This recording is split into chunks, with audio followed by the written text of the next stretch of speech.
대통령과 정부와 맞서는 것이 정의이고 그게 다인 것처럼 하는 인식을 갖고 있다고 한다 그러면 나는 여당 소속원으로서 자격이 없다고 생각합니다. 당 대표마저도 친문 주류로 된다면 아마 경선판에 문재인 전 대표를 제외하고는 어떤 분도 참여하지 않을 가능성이 높다.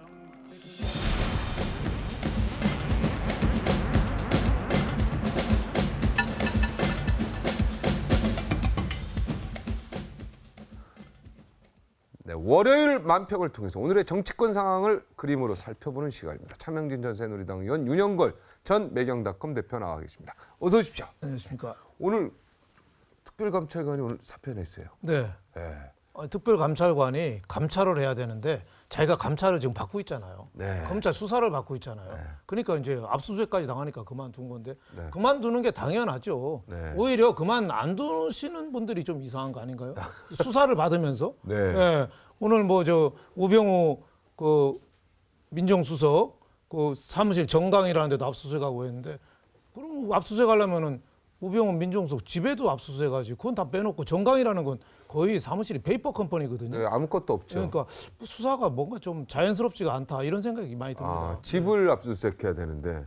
저는 이걸 보면서 좀 정치공학적으로 보면 청와대 대 그다음에 청와대를 둘러싼 야당과 그다음에 언론 이 싸움에서 청와대가 이겼구나 이런 생각이 듭니다. 아, 청와대 승이다. 그렇죠. 아. 이석수 감찰관의 사표는 곧 그 자리에서 자기가 더 이상 발언권을 행사할 수 없음을 보여준 거죠. 그러니까 그 이석수 감찰관이 사표를 쓰기 전에 일련의 사건들이 있지 않습니까? 네.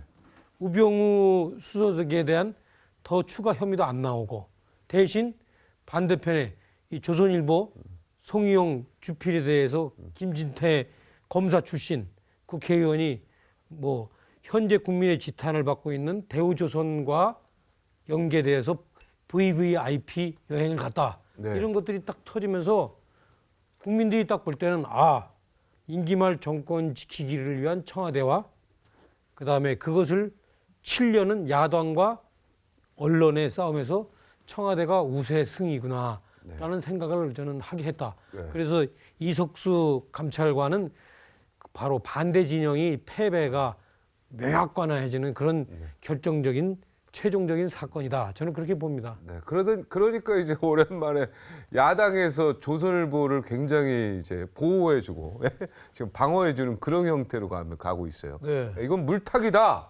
그렇죠. 송주필에 예. 대해서 이렇게 얘기하는 건 물타기다 이렇게 나오고 근데 있죠. 이제 국민들이 볼 때는 잘 안 들어오죠, 그게. 아, 예, 국민들이 볼 때는 정권 말에서 대통령을 흔들기 위한 야당과 또 정권을 길들이기 위한 보수 언론과의 싸움에서 그래도 불쌍하게 정권을 지키려는 우리 청와대 박근혜 대통령이 그래도 우위에 있구나, 도덕적으로 우위에 있구나 이런 생각을 하게 만든 거예요 지금 판을. 그러니까 이 누가 무슨 논란의 얘기를 하건 간에 기본은 그 넥슨이 손해를 150억 손해를 보면서 그 우병우 처가 당을 산 거 아니에요. 네. 1365원 주고. 네. 그걸 뭐 진경준 검사장이 그 다리를 놔서 했다는 게 의혹의 본질인데 네. 그러면 그거에 대한 해석이 수사가 이게 초점이 돼야 되는데 엉뚱한 대로 부패한 기득권 세력과 좌파의 합작이다.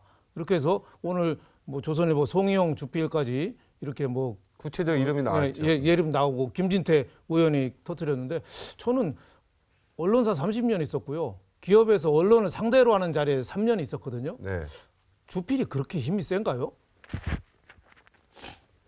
근데 논설 그걸- 사설은 근데 논설 주관이 하지 않아요. 그거는 이제 논설 주관이 하죠. 주필은 언론사에서 제가 보기에는 제가 있던 한 저도 30년 그래요. 있었습니다만 네. 주필은 그냥 얼굴 마담 정도로 하지 뭐가 신문에 나오는 것도 잘 모르는 자리인데 그거를 조직적으로 해서 청와대 정권을 흔들려고 뭐 했다? 그건 너무 거룩한 소설이 아닌가. 나는 뭐 어디에 대한 편견도 안 가지고 그냥 신문사 경험으로 얘기하는 저도 거예요. 기자 출신인데 현장 기자가 제일 세요. 그래서 그리고 부장이 세고요. 나머지는 이미 별로 지금 없어요. 두 분은 언론인 기껏해야 출신이니까 편집국장 정도가 그나마 조금 조율할 수 있는데 그것도 부장이나 현장 기자가 안 된다면 안 되는 거예요. 기업에서 근데- 접대하는 게 데스크, 담당 기자, 편집국장 3명만 접대해요. 세 명이죠. 주필은 뭐 접대도 안 하죠. 누군지도 모릅니다. 네. 근데 그렇게 주필이 총체적으로 지휘해가지고 뭐 청와대를 흔들고 나는 그거 제가 그런데 이해가 안 잘못됐죠. 가서요. 근데 예. 그건 이제 두 분 이제 언론인 출신이니까 소위 말하면 이제 그 업계에 있는 분들끼리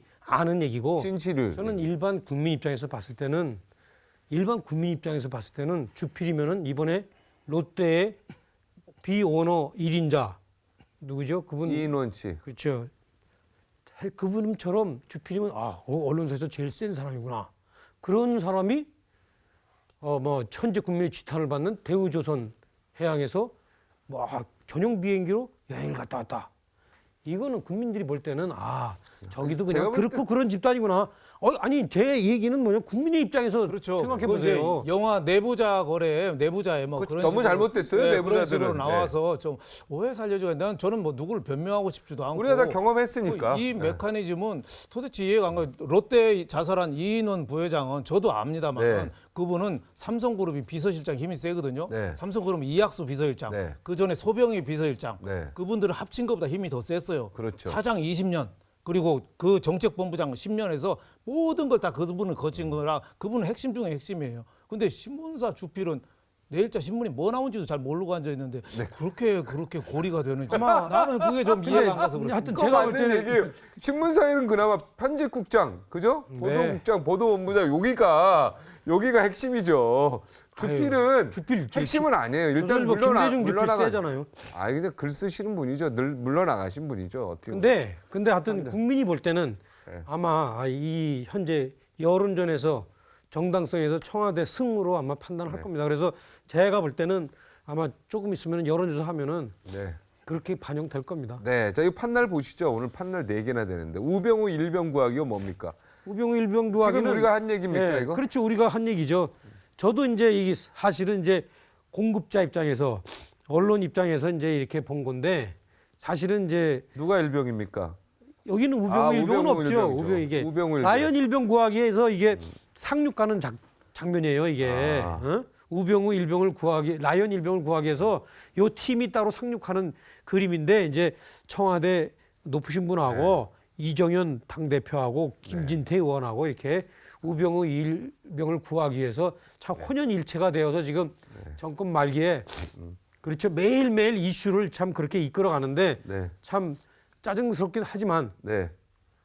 그래도 아까 보니까 이번에 김진태 의원 폭로로 네. 이쪽 팀이 이기는 것 같아요. 제가 보니까. 네. 김진태 의원이 맨 앞장섰네요. 이분도 검사 출신인데. 그래서 저분이 근데 어디서 저렇게 정보를 알아서 검사 그렇게 출신. 했는지 아니 개인 자격으로 그 정보를 입수한 건가요? 국회의원 자격으로 입수. 그렇게 입수가 제보가 되나요? 들어왔다는 거 아닙니까? 제보가요? 근데 한번 제보가 뭐 그렇게 자세한 제보를 뭐 일반 백성이 저 같은 뭐 풀뿌리 백성이 하겠어요. 뭐 좀 아무래도 이제 예. 검사니까 우리라고 얘기하면 이제 빨대라는 단어를 쓰잖아요. 예, 잘 아는 사람들 이런 사람들이 꽤 있겠죠. 네. 저 국회의원 할 때 보니까 여당 하니까 고급 정보가 들어오긴 들어오더라고요. 그러니까 여당 하니까. 저는 네. 이 얘기를 왜 하냐면 우병우 수석을 조사한 이석수도 수사하고 지금 그만뒀지만 네. 이 김진태 의원도 이렇게 제보를 했으면 어디서 들어왔는지 여기도 우리가 좀 알 필요가 있다 이런 생각이 들어요. 아. 모든 거는 우리가 좀 다 까놓고 저 넥슨 땅 살 때부터 정강이라는 것부터 아들 꽃보직 문제부터 모든 걸 좀 다 털어놓고 다 좀 조사 좀 했으면 좋겠어요. 그냥 궁금해서 그래요. 네. 그리고 오늘도 뭐 담당 기자, 조선일보 기자 뭐 압수수색도 했습니다만은 그 기자 취재한 것도 물론 그것도 해야 되지만 그걸 보도한 MBC는 어떤 과정을 거쳐서 또 입수됐는지 그쪽은 왜 취재 안 합니까? 그것도 또 모든 걸 해야지. 내가 보니까 한쪽만 일부분만 하고 있네, 하니까 지금. 네. 이건 조사 결과가 나와도 이거 얼만큼 설득력이 있는지 저 같은 경우는 누구 편을 들고 싶지 않고 그러니까 제 3자적인 공정하게. 입장에서 모든 거 좀 다 털어놓고 좀 조사 좀 했으면 좋겠다. 지금 보니까 시험 문제 내는 사람이 채점도 하고 수험생도 하고 모든 걸 다 하는 거 아니냐. 이래서 검찰의 좀 신뢰도나 이런 투명성에 좀 걱정이다 이런 생각이 듭니다. 이렇게 수사 결과가 나와서 얼마나 많은 사람이 믿을까 이런 생각이 좀 듭니다. 그러니까 수험생이 자기가 시험 내고 시험 문제 내고 자기가 시험 보고. 예. 그래서 낮에 조사받고 참나. 밤에 보고받고 그러니까 뭐 이런 얘기도 나오는 게 예. 조선 취재 기자는 핸드폰 다 저기 압수수색하고 MBC는 그 어떤 과정을 거쳤는지도 전혀 모르고 김진태 의원도 어떤 과정을 통해서 이걸 정보를 얻었는지 그렇죠. 이거는 조사하지 않고 만약에 저쪽도 조사 안 하고 만약에 도청 감청이 아니길 바라지만 그러면 큰 사건이 나는 거죠. 조선일보 일면 톱 기사는 이건 어떻게 나왔는지 이제 들어가고 감청이 아니라 조사 들어가고 이거는 형평성에 어긋나죠? 다 조사하겠죠. 예. 잘 안 경찰이. 하고 있잖아요 지금 형평성. 왜 저한테 그래요? 하여튼 뭐. 뭐 한마디 해야지 그래도. 네. 하여튼 뭐 제가 볼 때 국민이 볼 때는 네. 아까 얘기했듯이 뭐 이런 복잡한 권력 내부의 어떤 과정 이런 거보다는 누가 더 국민의 편에 서는가 이런 걸 봅니다. 그러니까 그런 걸 잘 감안하셔야 돼요. 청와대나 언론이나 다. 네. 근데 언론에 대해서 너무 과대평가하는 것 같아요. 중성자탄 잭이라고 GE의 회장 18년 회장한 사람이 잭 웰치 있거든요. 네. 그 양반이 타임즈인가 뉴스 규제 표지인물로 중성자탄 잭이라고 나와서 화를 많이 냈어요. 중성자탄이 뭡니까? 건물 안에 있는 사람만 죽이는 거잖아요. 네네. 그래서 내가 무슨 중성자탄이냐고 해서 화를 많이 냈는데 언론은 보이는 대로 쓰거든요.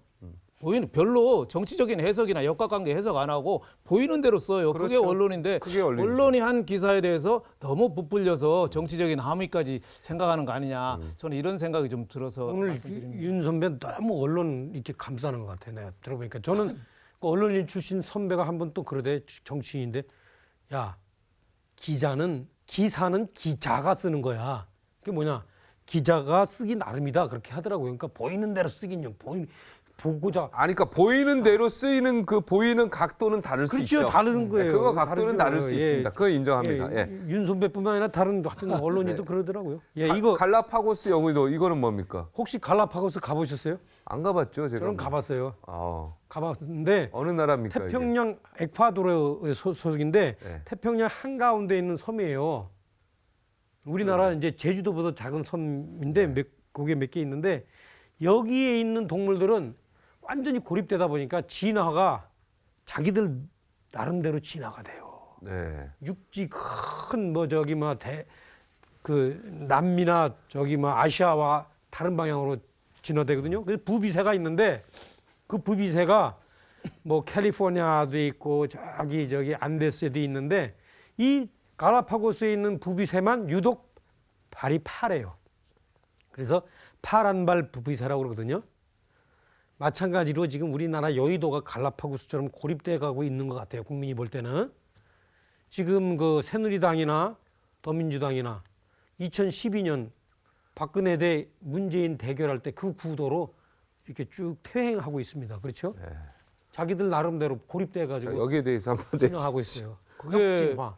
뭐 어떻게 보면은 저 김종인 전 대표도 그런 얘기했죠. 양쪽 다 친문당, 친박당이 15%씩 지지하고서 끄는 게 무슨 의미가 있냐. 그래서 차기 정권 어느 정권이 나와도 좀 폭넓은 지지를 받는 당이 좀 나와야 되는데 양쪽 다 너무 극단으로 가게 있다 이거죠. 그래서 요새 좀 얼굴 밝아지는 사람 한 사람이 있습니다. 누굽니까? 안철수 대표가 굉장히 얼굴, 밝지 않아요? 얼굴 그래서 밝죠. 엊그저께 그렇죠. 무등산도 네. 올라가서 무등산 등수할 때 등자 없을 무자에서 등수가 없는 산이다. 격차 해소를 하겠다 해서 그분이 그 국민의당 생기고 계속 뭐 리베이트 때문에 대표도 물러나고 설 자리가 없었는데 요것 때문에 다시 회생의 발판을 삼은 거 아니냐. 중간 스펙트럼은 좀 넓어질 수 있다. 근데 어떻게 보면은 국민들로 봐서는 지금 사실상 안철수 대표가 대선 독 선언을 한 거거든요. 네. 그럼 3파전이 되면은 차기 대통령은 누가 되더라도 최소한 3파전이라면은 30%대 지지율을 얻고서 대통령이 나온다는 얘기거든요. 네. 그 국가 전체적으로 봐서는 그렇게 도움이 되지 않는 거다 이런 생각도 좀 듭니다. 아니 뭐 한 표 이기더라도 이기면 이기는 건데 지금 말씀하셨듯이 이제 여의도의 지배 정당들이 현재 국민의 민심과 고립되면서 안철수 의원한테 상당히 부가 되는 것 같아요. 그분이 지난번 4.13 총선도 사실은 본인 노력 없이 38석 얻었잖아요. 이영작 아까 박사님이 제3지대로는 이거 대선에서 힘들다. 국회의원들이 나오질 않는다 절대. 그런데 국회의원들이 없는 대선 후보는 절대로 제3당 후보로서는 당선이 된 일이 없다. 그 이런 얘기가 얘기예요. 맞기도 하면서 틀리기도 하죠. 왜냐하면 이제 뭐냐면 실제 국회의원 때 국회 선거 때 생긴 제3당이 그 이후에 대통령 선거 때 또 반드시 활약을 합니다. 정주영 국민의당처럼. 아유 활약은 하죠. 그런데 그렇기 때문에 대선 때는 양당 구도로 좁혀진다 이렇게 얘기하는 것도 조금 역사적으로 안 맞고, 그다음에 또 하나 두 번째 역사적으로 볼 때도 저는 그런 생각이 들어요. 역사가 과연 계속 반복되면 그거는 다람쥐 쳇바퀴 아 이죠.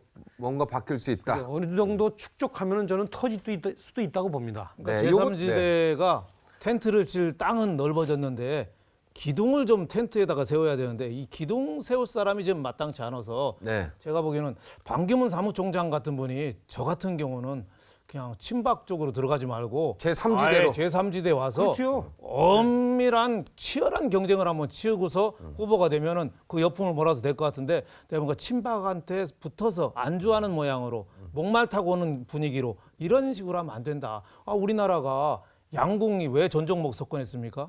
선발전 3번, 평가전 2번, 한 번에 화살 900번씩 쏜대요. 네. 그때마다 다 떨어뜨리고 치열한 경쟁을 벌여서 국내 대표가 국가대표 되는 게 올림픽 금메달보다 더 어렵대요. 네. 그러니까 되는 거예요. 그러니까 저 반기문 사무총장 이런 분도 치열하게 한번 붙어서 한번 하겠다는 각오면은 제3지대도 굉장히 재밌는 게임이 될 수 있겠죠. 그러니까 지금 반기문 총장도 3지대로 와라. 네, 이렇게 슈퍼로 쫙 뽑으면 재밌겠네. 예. 그러니까 지금 이제 반기문 총장 입장에서 봤을 때는 본인이 친박의 타이틀을 따는지 아니면은 독자로 가는지 이 부분은 아직 결정 안 되고 네. 그분은 그런 거 여러 가지 생각할 거예요. 네. 그래서 지금 이게 이제 네, 정계 시간이 개편, 없으니까. 예. 정계 개편 가능성 문제인데 네. 이거 잘 보시면은 목 긴 두 공룡은 저기 이파리를 따먹고 있습니다. 아, 예. 여기. 그죠? 예. 근데 그게 더민주, 그렇죠. 새누리. 예. 새누리. 여기서 막 떨어진 걸 먹는 게 또 그거 국민의당. 받아먹는 이것도 게 명예훼손으로 국민의당이죠. 걸릴 수 있어요. 국민의당 보고 왜 이렇게 사실상 총선 때 그리세요? 사실 별로 한 거 제3당이니까. 없이 예. 그냥 받아먹은 거 아닙니까? 아, 별로 한 거 없이. 그렇죠. 아, 그 모습을 이렇게 예. 표현한 거다. 그러나 예. 이제 앞으로 이 좀 더 이게 먹을 것이 많은 저기 네. 이런 숲지대로 가면은 이 사람들이 이제 살찌울 수 있는데 문제는 뭐냐? 그러기 위해서는 모험을 해야 됩니다. 모험. 그렇죠? 정당을 창립하고 제3지대로 뛰어들고 이 다코스 얘기하시는 거죠, 지금. 그렇죠. 네. 이 사람들이 모험을 해야 된다. 그렇죠. 지금 현재 얘기되는 뭐 김종인, 손학규 뭐 등등등등 있지 않습니까? 네. 정운찬, 오세훈 그렇죠. 네, 등등등. 이게 도토리들은 많은데 뭐 깃발을 태극기를 들어야 되는데 골프장에 왜 그린에 있는 조그마한 기백기 지금 못 드는 사람이 없으니까 네. 큰 기 좀 드는 사람이 좀 모여야지 되는데 그러려면 저는 그 김종인 대표 이런 분도 중요하지만 안철수 대표가 국민의당을 차지하고 있으니까 이분이 지난번에 4.13 때 된 게 간철수가 강철수가 돼서 됐거든요. 네. 이번에는 배철수가 되면 될 것 같습니다. 배철수, 배가 뭡니까? 배짱, 배포 아. 이거를 해서 과감하게 나는 당까지 내놓을 생각이 있다. 뭐 이런 다 식으로 모여라. 해서 모여라. 뭐 이런 식으로 하면은 어떨지 모르겠는데 그것도 쉽지는 않다. 그렇게 하려면 이제 국민의당에서 현재 국민의당에 들어와서 거기서 경선을 하자는 게 사실은 안 맞죠. 왜냐하면 대의원들이 다 국민의당 원래 있던 분들이니까. 그래서 국민의당의 장벽을 걷어버리고 아예 당대당 통합을 한다든지 아니면 안철수 대표도 아예 한 개인으로서 새로운 플랫폼에서 참여하든지 그렇게 해야죠. 그런데 이제 과연 이제 국민의당이 현재 받아먹던 속독만 있어가지고 네. 그렇게 할 수 있을지 모르겠어요. 네, 완편 굉장히 지켜봐야죠. 재밌습니다. 완편 예. 굉장히 재밌습니다. 자, 요거 마지막 한마디씩 하고 방송 마치도록 하겠습니다. 그들의 아킬레스건 이건 뭡니까? 예, 이분들이 네, 설명해 주세요. 힐러리가 나오고요. 힐러리, 트럼프, 인디언이 나오네요. 이분들은 사실은 현재 아킬레스건으로 얘기되는 건 때문에 다시 후보가 됐어요. 힐러리는 사적인 이메일을 통해 가지고 상당히 큰 후원자들을 많이 모집을 했어요. 그런데 이제 지금 그것이 발각이 돼 가지고 오히려 공격을 받고 불법입니까? 있죠. 사적으로 이메일로 해가지고 모금 받은 게? 그 불법이라잖아요, 그러니까. 아, 이게 지금 미국에서 불법이다 이게. 예. 아, 그리고요. 그다음에 이제 트럼프는 이제 그 불법 이민자들 불법 추방하겠다. 이민자 추방한다고 그랬는데 결국에는 지금 본선에 들어가 보니까 표가 안 되는 거예요. 왜 불법 이민자들이 뭐 선거권 있는 것도 아니, 이제 아닌데요, 뭐. 그들과 같은 형제인 아. 또는 화이트가 아닌 사람들 이런 사람들이 이 배척 KK 주식 배척에 대해서. 근데 뭐 상당히- 인디언은 여기 뭐 원래 토종 정착민들인데 이분이 왜 화가 나서 이 도끼를 들고 좀 트럼프를 치려고 합니까? 아, 인디언이다 이거지 이제 이분들이. 이제 그 여기는 이제 백인 미국 내 중심주의니까. 인디언들 10% 정도 이 히스패닉들 네. 뿐만 아니라 한국 뭐 아시안들까지도 다 트럼프에 대해서 반대하죠 지금. 네, 우리 윤 대표님. 여태까지는 트럼프하고 힐러리가 최근에 6% 차이에서 지금 3% 격차가 좀 줄어들었대요. 네. 트럼프가 그동안에 밀린 게 흑인에 대해서 험한 말하고 네. 불법 이민자에 대해서 험한 말을 했는데 지금 그 사람들한테 직접 뛰어들어서 연설하고 손잡고 나선대요. 그래서 트럼프가 막판 추격전이 조금 있을 것 같다. 특히 공화당이 지금 완전히 4분 오열됐잖아요. 네. 트럼프는 우리 당 대표지만 창피하다 뭐 이런 수준이었는데 공화당이 다시 뭉치고 있답니다. 그래서 9월 말부터 클린턴하고 트럼프가 양자 대결 유세를 하는데 거기서 상당히 좀 좌우될 것 같다. 9월 말부터 좀 본격적으로 좀 보일 것 같다 이런 생각이 듭니다. 올 말에 결정되죠 이게. 그러니까 그렇죠. 미국 대선이 지금 덜 나쁜 사람 뽑기로 지금 이게 판이 지금 바뀌고 있습니다. 지금 한 2개월 정도 남았습니다. 2개월 정도요. 예, 지켜봐야 되겠네. 오늘 여기까지 하겠습니다.